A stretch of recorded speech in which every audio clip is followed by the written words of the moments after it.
សេចក្តីជំនួយជួយដល់ខ្ញុំក្នុងកាយព្រះតែយេហូវ៉ាទេគឺជាព្រះដែលបង្កប់តែមេឃនិងផែនដីទ្រង់នឹងមិនឲ្យជើងអ្នករអិលដល់ព្រះអង្គបានថែរក្សាអ្នកទ្រង់នឹងមិនទុកនៅរៀងឡើយ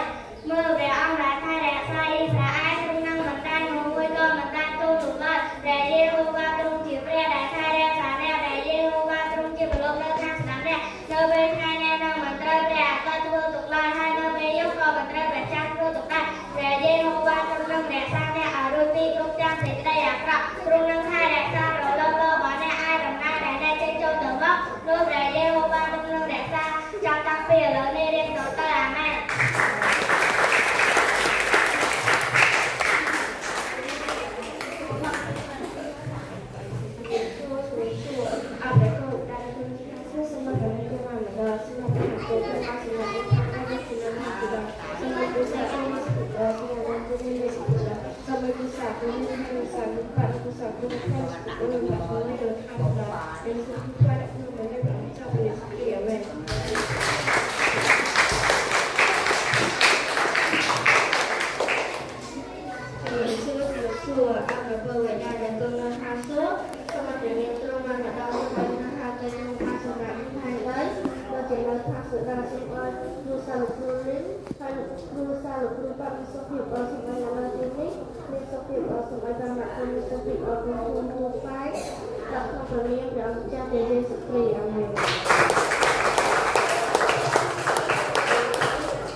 ខ្ញុំនឹងលើកក្រែកមើលតើក្នុងតាសេចក្តីចំនួនជួយដល់ខ្ញុំមកពីណាសេចក្តី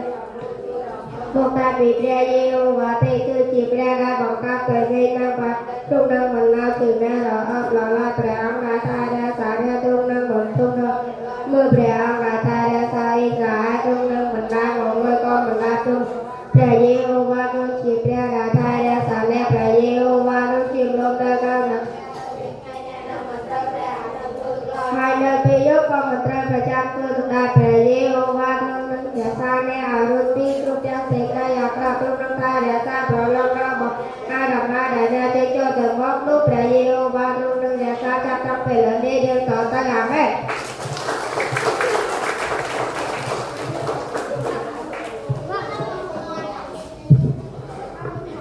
យេស៊ូវអព្រះបរមគុណសូមស្នើព្រះទ្រង់ដល់សម្រាប់ទៅទ្រង់ណាស់ណាស់ខាងនេះរៀបថាស្នាស្មារតីទៅនឹងសុរស្មារតីអ្នកណាទាំងនេះសូមស្មារតីព្រះវិញ្ញាណស្នាដែលពោចូលស្មារតីទូបានស្មារតីសាស្ត្រគុំយើងសូមរៀបពីព្រះអាមែន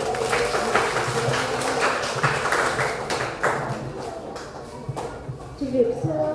អរព្រះបរមដែលគង់នៅខាងសួគ៌សូមអរព្រះនាមទ្រង់បានមកដល់សូមអរព្រះខ័ននៃទ្រង់បានសម្រាប់នៅខាងដីក៏ដូចជានៅខាងសួគ៌ដែរសូមឲ្យព្រះទ្រង់មានសុខភាពល្អសូមឲ្យគ្រួសារអ្នកនៅទីនេះមានសុខភាពល្អសូមឲ្យព្រះវិញ្ញាណមានប្រព័ន្ធសូមឲ្យសាលាមានគ្មានមួយនេះកាន់តែច្រើនហើយសូមឲ្យព្រះទាំងអស់នោះមានចំណែកដល់គ្រប់គ្នាក៏សូមទូលថានឹងទុកដាក់នៅក្នុងព្រះនាមព្រះអម្ចាស់ព្រះយេស៊ូវគ្រីស្ទអាមែន